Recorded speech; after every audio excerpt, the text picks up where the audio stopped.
नमस्कार। बिहार चुनाव से जुड़ी एक अहम जानकारी आपको दे दें। सबसे पहली जानकारी यह है कि उपेंद्र कुशवाहा महागठबंधन को बाय बाय बोल सकते हैं। यह बड़ी जानकारी है। तेजस्वी यादव के लिए आज का दिन बहुत बड़ा और तगड़ा झटका लेकर आ सकता है।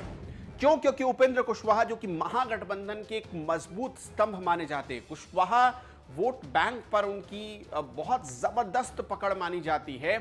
और इसके साथ साथ कुशवाहा बिहार की राजनीति में एक अहम फैक्टर भी हैं।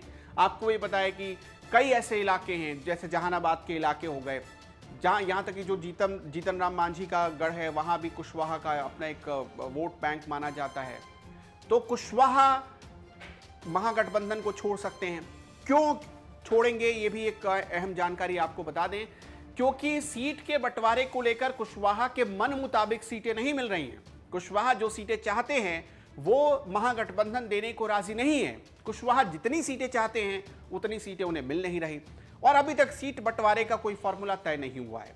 पूरा सब कुछ धुंधला है क्योंकि कांग्रेस और आरजेडी ने सब कुछ फंसा कर रखा हुआ है बिहार में। क्योंकि आरजेडी की तरफ से तेजस्वी यादव लीड कर रहे हैं, डील कर रहे हैं सब कुछ, किसे कौन सी सीट मिलेगी। और तेजस्वी को जब मन करता है, जिसे मन करता है वो उसे बुलाते हैं, उसे जो सीट चाहिए वो दे देते हैं। तो अब तेजस्वी यादव के रवैये को लेकर बहुत नाराज हैं उपेंद्र कुशवाहा। और खबर तो ये भी है कि एक बैठक चल रही थी कुछ दिनों पहले पटना में सीट बंटवारे को लेकर महागठबंधन की। उस बैठक में उपेंद्र कुशवाहा इस कदर नाराज हो गए कि वो बीच बैठक से उठकर चले गए थे।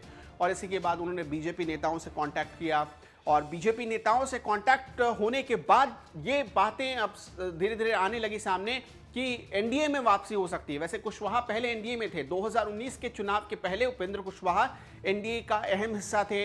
यहां तक कि वो एनडीए से जब एनडीए के साथ मिलकर चुनाव लड़े और 2014 में जब जीते थे, सांसद बने थे, तो वो केंद्र में मंत्री भी बनाए गए, शिक्षा राज्य मंत्री बनाए गए थे। तो अब कुशवाहा वापसी कर सकते हैं एनडीए में, और एनडीए में वापसी होती है तो उनका क्या फॉर्मूला होगा सीट शेयरिंग का, ये भी अब बड़ा देखना दिलचस्प होगा। क्योंकि एक तरफ हमने देखा कि लोजपा यानी लोक जनशक्ति पार्टी और चिराग पासवान नीतीश कुमार के खिलाफ हमलावर है। क्योंकि लोजपा की ये कोशिश है कि सीट बंटवारे को लेकर जो बार्गेनिंग फार्मूला है, उस बार्गेनिंग फार्मूले में लोजपा को तवज्जो दी जाए, सीटों को लेकर, सीट शेयरिंग को लेकर तवज्जो दी जाए लोजपा को। छोटी सी पार्टी है, 4 उसके विधायक हैं, तो अब ये कोशिश है कि उन विधायकों की संख्या को और बढ़वाया जाए। तो अब इस कोशिश में लोजपा कितना कामयाब हो पाती है ये भी देखना होगा। लेकिन दूसरी तरफ अब देखिए, दोनों गठबंधनों में यानी एनडीए में एक तरफ कोशिश ये हुई कि अगर कुशवाहा जाते हैं तो उनकी जगह कौन लेगा। खबर यह कि तेजस्वी यादव ने वामपंथी दलों से बात करना शुरू कर दिया है। वामपंथी दलों के भी 2-3 सांसद, 2-3 विधायक हैं बिहार में। तो अब वामपंथी दलों से बात करना शुरू कर दिया है और खबर ये भी आई कि मीटिंग हो गई, फॉर्मूला फिक्स हो गया और जल्द ही वामपंथी दल महागठबंधन में शामिल हो जाएंगे।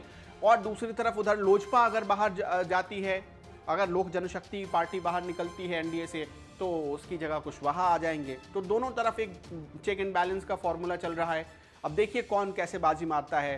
क्या कुशवाहा जो बार्गेनिंग पॉलिसी अपना रहे हैं उसमें वो कामयाब होते हैं? क्या वो महागठबंधन को मना लेंगे या एनडीए के खेमे में चले जाएंगे?